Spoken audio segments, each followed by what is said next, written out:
ये जिंदगी ना मिलेगी दोबारा, ये जिंदगी ना मिलेगी दोबारा। साधक मित्रों, भगवान ने जागरण किया तपती बैसाख की, तपती हुई बैसाख की पूर्णिमा की रात निरंजना नदी से कुछ दूरी पर गया जी में बोधि वृक्ष के नीचे, बोधि वृक्ष समय समय पर जब जब बुद्ध का अवतार हुआ अलग अलग थे, ऐसा कहा जाता है। कभी पीपल का वृक्ष बोधि वृक्ष बना, कभी बरगद का वृक्ष और भी अन्य वृक्षों का बोधि वृक्ष बनना कहा जाता है। जिस वृक्ष के नीचे बैठकर बोधि प्राप्त होती है, संबोधि प्राप्त होती है, फिर बाद में वह बोधि वृक्ष नाम से फेमस हो जाता है, प्रसिद्ध हो जाता है। भगवान बुद्ध ने पूर्णिमा की रात में संकल्प किया, अधिष्ठान किया कि मैं जब तक मुझे एनलाइटनमेंट न मिल जाए, दुखों से मुक्ति का मार्ग न मिल जाए, निर्वाण न प्राप्त हो, तब तक मैं पैर नहीं खोलूंगा, हाथ नहीं खोलूंगा, आँख नहीं खोलूंगा, अचल अवस्था में बैठा रहूंगा। और उस रात भोर होते होते उन्हें निर्वाण की डुबकी लग गई, एनलाइटनमेंट मिल गया, जागृति प्राप्त हो गई, यह अष्टांगिक मार्ग प्राप्त हो गया, जो उन्होंने करुण चित्त से धम्म प्रवर्तन करते हुए सारे विश्व को दुख मुक्ति का मार्ग प्रशस्त किया। यह जागरण हुआ उनका रात्रि का। वैसे ही कहते हैं महाकश्यप जी ने और अन्य अरहंतों ने आनंद से कहा कि जब आप अरहंत होगे तो प्रथम संगोष्ठी में, प्रथम संगीति में वे हिस्सा ले सकेंगे, और उनके बगैर प्रथम संगीति को भी पूर्णत्व प्राप्त नहीं हो सकता था। आनंद अभ्यास करते रहे, और जब अंतिम दिन था उस अवधि का, तो वे रात भर जागते रहे, अभ्यास करते रहे। यही अभ्यास, विपश्यना का अभ्यास रात भर जाग कर किया, और सुबह सुबह भोर में उन्होंने यह सत्य को स्वीकारा कि मैं अरहंत नहीं हूँ, मैं सिर्फ जो है सोतापन्न हूँ। यह सत्य स्वीकार के उन्होंने जब तकिए को सिर लगाया तभी तक उन्हें अरहत तत्व प्राप्त हो गया। वे अरहंत हो गए, सद्दागामी अनागामी अवस्था पार कर अरहंत में पहुंच गए। तो यह जागरण की अवस्था, यह मार्ग जो है सम्यक मार्ग है, मध्यम मार्ग है। तो हमारे लिए क्या बताता है, हमारे लिए कौन सा मार्ग बताता है? तो हमारे लिए मार्ग है, जब कहा जाता है ना, या निशा सर्वभूतानां तस्याम जागृति संयमी। और ये जागरण क्या है और ये जागृति क्या है? तो यह जो सजगता है हमारी, यह जो अविद्या की खोल से हमारा बाहर आना है 10 दिन का विपश्यना शिविर करके, और शील समाधि में प्रज्ञा में स्थित होना है, यही जागरण है, यही सजगता है, यही सती। इस सती का नाम ही जागरण है। हमें रात्रि में जागरण करने की, यानी कि हठपूर्वक बलपूर्वक करने की आवश्यकता नहीं, गुरुदेव ने कहा। पर यह जो सती है, यह सजगता है, शील पालन की सजगता। सजगता से हम शील पालन कर रहे हैं, हम जागरूक हैं। जब इनलाइटनमेंट आए, जब आए, निर्वाण की डुबकी जब लगे, शील पालन के लिए जागरूक है, हम सदाचार में जागरूक है, हम अष्टांगिक मार्ग में सजगता से चल रहे हैं और अपना अनित्य बोध, अपना संप्रज्ञान हम पुष्ट कर रहे हैं। वैसे तो भगवान बुद्ध का उपदेश है ना, रक्तंदीव मतंदितो संप्यजन्य न रिंचति, यह सतिपट्ठान में उपदेश है। तो इसका मतलब, और ये गीता में जो उपदेश दिया है कि या निशा सर्वभूतानां, तो बात यह आती है कि ये जो जीवों के लिए, अन्य प्राणियों के लिए क्या है, या निशा सर्व रात्रि है, उसमें संयमी शील सदाचार पालन करता हो व्यक्ति जागता है क्या, सजग हो जाता है, शील सदाचार में पुष्ट हो जाता है। तो जो तमस में सामान्य प्राणी सोते हैं, तो यह विपश्ची साधक सजगता का पालन करता है। और जब सारा विश्व ये जो अविद्या है उसमें जागता है, यानी कि शील सदाचार का पालन नहीं करता, तो इस ओर, यह अंधकार में मार्ग की ओर विपश्ची साधक अपनी पीठ फेर लेता है। उसके लिए यह रात्रि है, उसके लिए यह यानी कि मार्ग नहीं है, योग्य मार्ग नहीं है, अयोग्य मार्ग है। तो उसके लिए वह प्रकाश नहीं, अंधकार है। तो इस प्रकार यानी कि कहा गया जागरण, यही जागृति है, यही सजगता है। कोजागृति, कोजागिरी में अब जब आ रही है शरद पूर्णिमा, बिल्कुल 6 मास बाद ठंडे मौसम में, शरद ऋतु में शरद पूर्णिमा आ रही है, कोजागिरी पूर्णिमा आ रही है। उस रात यानी कि जब तक जाग सके, ध्यान कर सके, हमने करना ही चाहिए।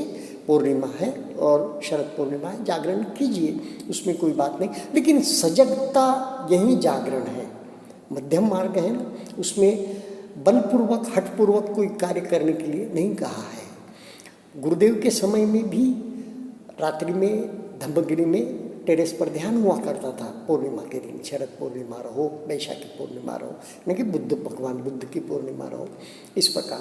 और अभी भी 31 दिसंबर, गुरुदेव भी 31 दिसंबर को धम्मगिरी में टेरेस पर ध्यान कराते थे।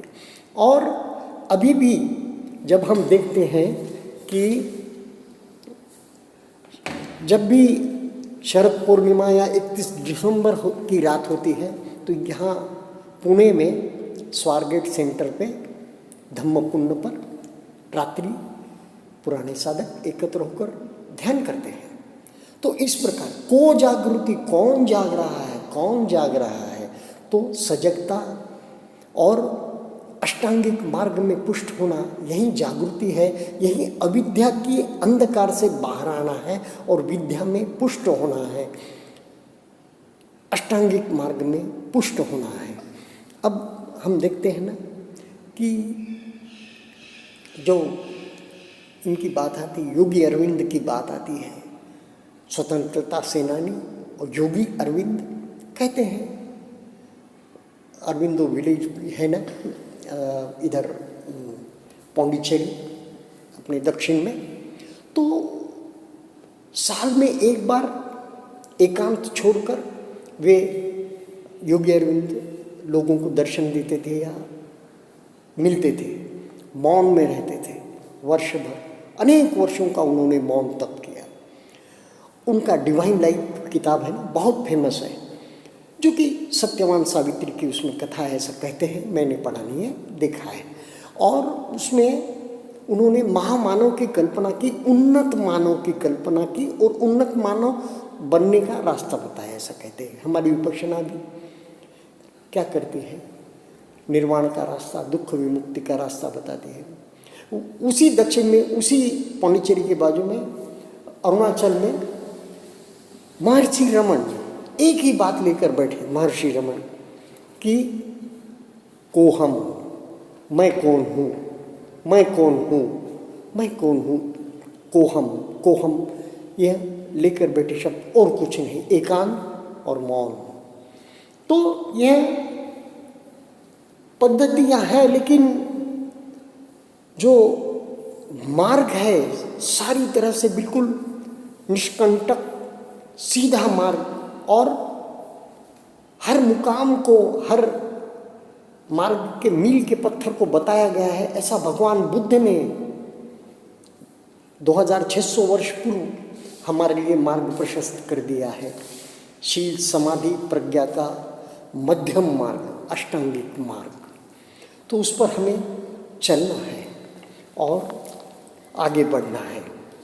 मित्रों, जब अधिष्ठान की बात आ जाती है, और जब मैं ऐसा पढ़ता हूँ अनेक जगह पे, आजकल गुरुदेव के भारत आने के बाद ही मुझे लगता है सांसों की बात बहुत आ जाती है, और सांसों का संबंध कहाँ कहाँ, सांसों के निरीक्षण का या आने जाने वाले श्वास प्रश्वास को देखने का कहाँ कहाँ उल्लेख मिलता है, इसका लोग लिखते हैं, पंडित लोग, विद्वान लोग। तब ऐसा लगता है कि अब रात को जाकर बैठेंगे और रात भर आने वाला श्वास को जानेंगे, जाने वाले श्वास को जानेंगे। तो गुरुदेव कहते हैं अधिष्ठान में लगाए और कुछ देर हुआ नहीं हुआ, अरे रे यह समय बराबर नहीं है, पैर दुखने लग गया, पैर दुखने लग गया। इसी प्रकार भगवान बुद्ध का तो कैसा अधिष्ठान रहा होगा, कैसा दृढ़ निश्चय रहा होगा।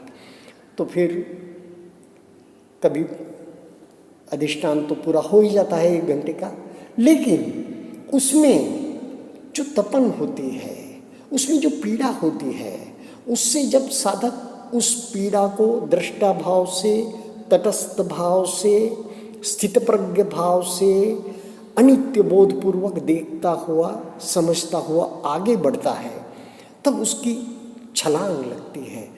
अब वहाँ इस काबिल हो जाता है कि दैनंदिन जीवन में भी उस प्रकार की बाधाएं, उस प्रकार की पीड़ाएं, उस प्रकार की तपन आती है, तो वह उसे लांघ कर दृष्टा भाव से उससे बाहर निकल जाता है और बंधन नहीं बांधता, भाव निर्मिति नहीं करता, आगे का भाव नहीं चलाता। और दूसरी बार क्या होती है, जब हम अधिष्ठान में, साधना में बैठती हैं, जो पीड़ाएं आती है, जो तपन आती है, तो क्या कहा गया, सुवर्ण भट्टी में तपे तप तप कुंदन होए।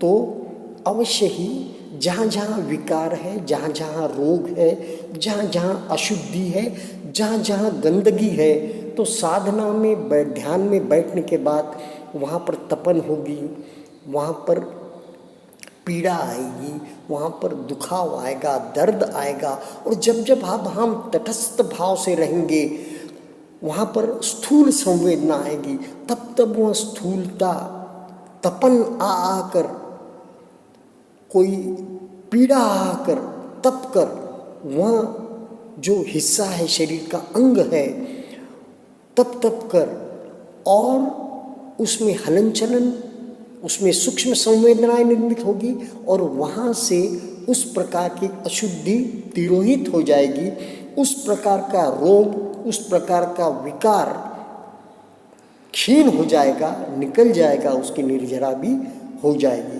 तो इस प्रकार हमें अधिष्ठान और सजगता का जागरण करना चाहिए, अविद्या के अंधकार से बाहर आना चाहिए। और भगवान बुद्ध ने जो हमें मार्ग बताया है वर्तमान में रहने का, वर्तमान में जीने का मार्ग, भगवान बुद्ध से पूर्व किसी ने बताया होगा। बुद्ध ने कहा कि अनेक बुद्ध हुए हैं, लेकिन जो खोज उन्होंने की वर्तमान में जीने की, वह सबसे बड़ी खोज मानवता को, तब से हर जगह हम देखते हैं प्रचार माध्यमों में, वर्तमान में जियो, स्थित प्रज्ञ होकर जियो।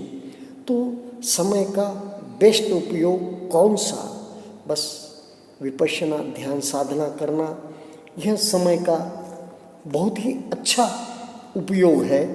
और यह हमारे ये जिंदगी ना मिलेगी दोबारा, यह समझने के लिए काफ़ी है। और विपश्यी साधक को तो फिर से नया भाव भी, जन्म भी मिलेगा, तो वहाँ ऐसी जगह मिलेगा, गुरुजी आश्वस्त करते हैं कि जहाँ आप शील सदाचार में पककर सोतापन्न बन सके, निर्वाण अवस्था प्राप्त कर सके, सगदागामी बन सके, अनागामी बन सके और अरहंत बन सके। यह मार्ग हमारे लिए विपश्यना, ध्यान साधना, दुख विमुक्ति का मार्ग हमारे लिए प्रशस्त करती है। सारा विश्व प्रकंपन ही प्रकंपन है, सारा विश्व बस धड़क रहा है, धड़क रहा है।